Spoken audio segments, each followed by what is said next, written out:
this is the first COP to bring together so many of the world's finance ministers, businesses and investors with such a clear common purpose: to deliver the promise made in Paris 6 years ago to direct the world's wealth to protect our planet.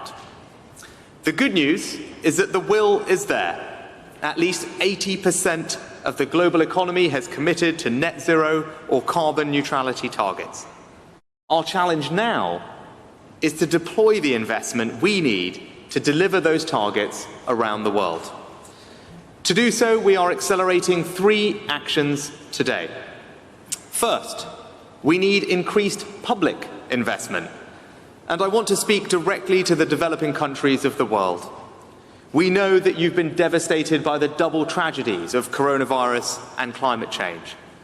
That's why the G20 is stepping up to provide debt treatments more swiftly. It's why the IMF are providing a new $650 billion allocation of special drawing rights, and Kristalina will say more on this later. And it's why we're going to meet the target to provide $100 billion of climate finance to developing countries. And while we know we are not yet meeting it soon enough, we will work closely with developing countries to do more and to reach the target sooner. Over the next 5 years, we will deliver a total of $500 billion of investment to the countries that need it most. And we can do more today. I can announce that the United Kingdom will commit £100 million to the task force on access to climate finance, making it quicker and easier for developing countries to access the finance they need. And we're supporting a new capital markets mechanism, which will issue billions of new green bonds here in the UK to fund renewable energy in developing countries. 2 tangible, practical examples of how we're delivering our promise of $100 billion. But public investment alone isn't enough. Our second action is to mobilize private finance. Let me pay an enormous tribute to Mark Carney for his leadership that is delivering results.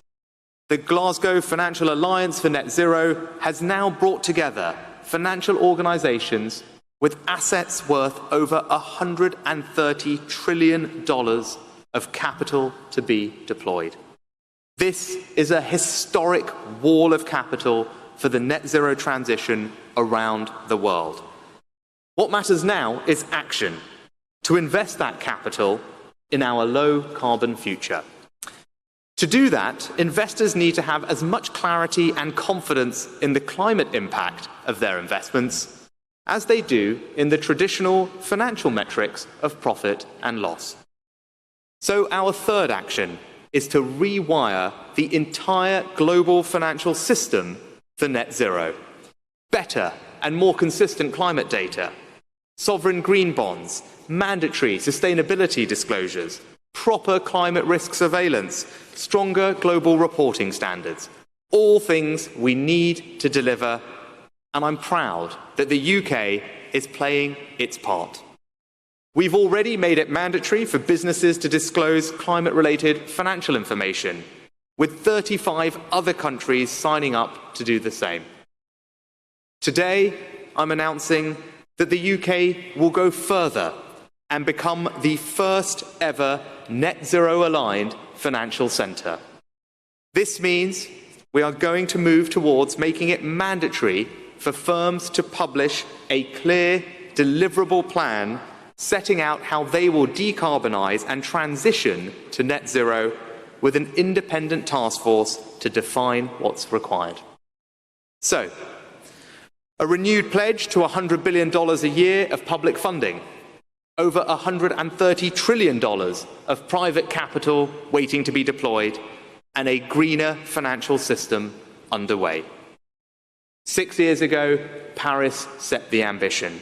Today in Glasgow, we're providing the investment we need to deliver that ambition.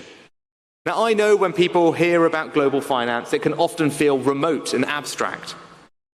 But we're not simply talking about numbers on a page.